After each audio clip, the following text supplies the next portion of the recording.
même qui vont jusqu'à proposer la splénectomie. C'est très compliqué, ce n'est pas des choses faciles à traiter et parfois les parents abandonnent même le suivi parce qu'ils ne peuvent pas comprendre qu'on traite quelque chose qui fait des poussées rémission incessantes. Nous, les quelques enfants qu'on avait, certains ont suivi jusqu'au bout, mais il y en a qui ont demandé à être transférés, pensant que s'ils vont ailleurs, dans d'autres pays, par exemple, le problème allait être réglé. Mais après, ils ont fini par revenir, parce qu'ils ont compris que ce n'était pas un problème de prise en charge, mais un problème de suivi au long cours, un problème de patience et vraiment d'observance du traitement. Et c'est pourquoi la communication elle est importante quand vous faites la prise en charge des enfants. Sinon, après, c'est de l'incompréhension et cela peut impacter négativement la prise en charge. Alors, est-ce qu'il y avait d'autres questions, docteur Yacine? Non, professeur, merci beaucoup. Oui. D'autres questions? Oui, docteur Waré. Merci beaucoup, professeur. Donc, j'aurais peut-être une remarque de fond et une remarque de forme. Pour la remarque de fond, et surtout par rapport à la prévention, donc je pense qu'il y a un élément peut-être qui a manqué, c'est la prévention avec l'administration de sérum anti-D chez la mère dans les cas d'incompatibilité. Et ma remarque de forme, ce sera encore par rapport au traitement, parce que dans la partie indication, on a eu beaucoup d'éléments de prévention. Donc, j'aurais peut-être fait dans la partie prévention une prévention générale avec des mesures générales pour, on va dire, toutes les anémies hémolytiques. Et peut-être, on ne va pas être exhaustif, mais plus insister sur les pathologies les plus fréquentes, à savoir la drépano, les incompatibilités dans les différents systèmes et peut-être le paludisme qui est assez fréquent dans nos contrées et apporter plus d'éléments de prévention là-bas. Je vous remercie. Merci à vous aussi. Alors, la première question, à mon avis, c'est une proposition, mais la deuxième, vraiment, est très pertinente. Et c'est la difficulté parfois, quand vous avez des étiologies multiples avec des mécanismes physiopathologiques différents. Vous ne pourrez pas faire la même prévention partout. Et dans ces situations, vous pouvez vous permettre, quand vous traitez les étiologies, dans chaque groupe d'étiologie, vous donnez une idée sur ce qui fait la particularité de ce groupe-là. Par exemple, la prévention peut vous permettre, à chaque fois que vous traitez une entité étiologique, vous dites, voilà ce qu'il faut faire en termes de prévention. Maintenant, quand vous arrivez dans le grand chapitre de diagnostic, de traitement préventif, vous donnez les grandes lignes de la prévention. Elle a parfaitement raison.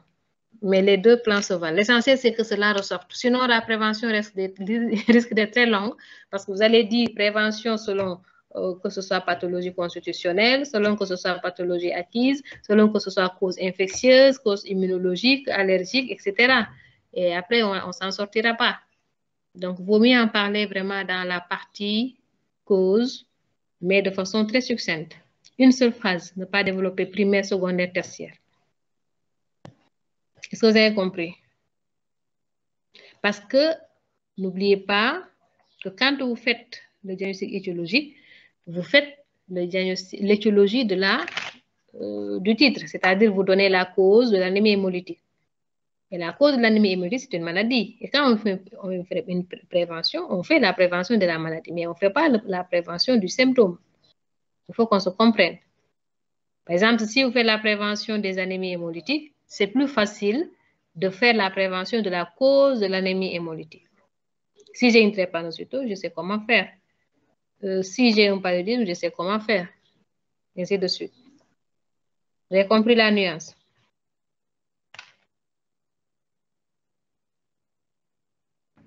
Oui, professeur. Oui.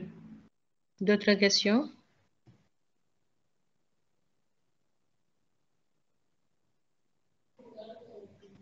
Ou bien vous êtes fatigué? C'est l'hypoglycémie ou bien c'est la fatigue globale de fin de journée? Oui, docteur Ndiaye. Merci, professeur. Et merci à l'équipe pour la présentation. En fait, j'avais une remarque de fond.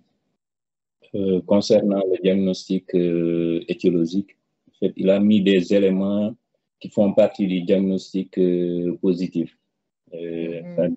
La dyspnée d'effort, donc ça n'oriente pas vers une étiologie, quoi. Donc, c'est dans ce chapitre, normalement, on doit mettre les signes, les éléments qui orientent vers une étiologie particulière, quoi. C'est ça.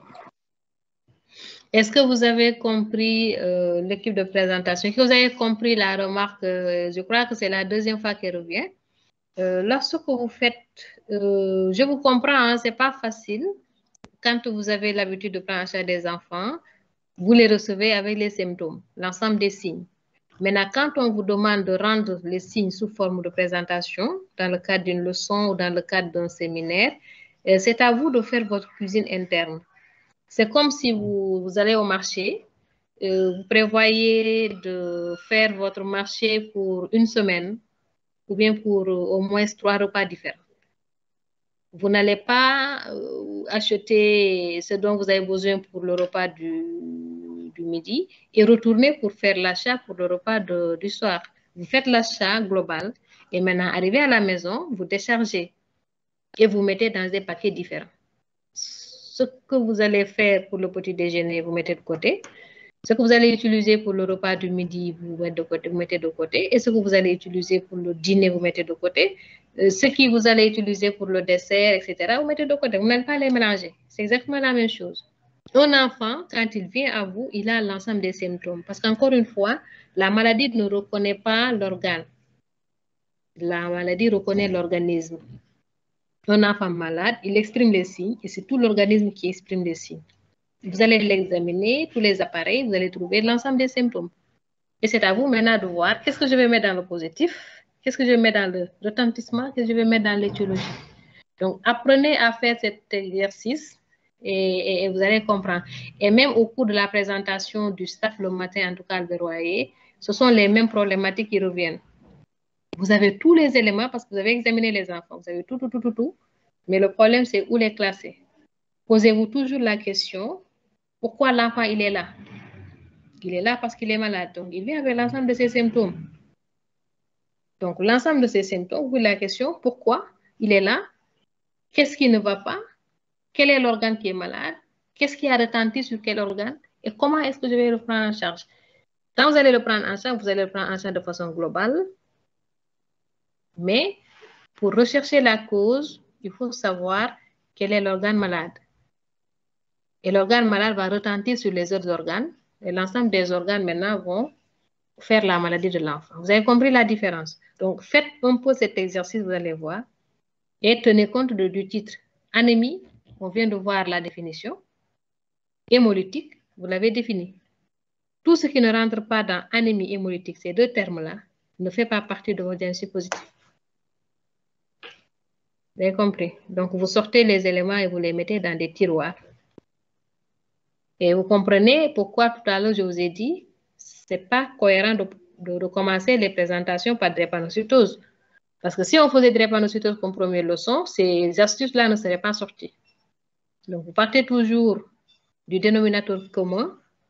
Ensuite, vous faites les ramifications. En tout cas, ce sont des observations pertinentes de forme et de fond même.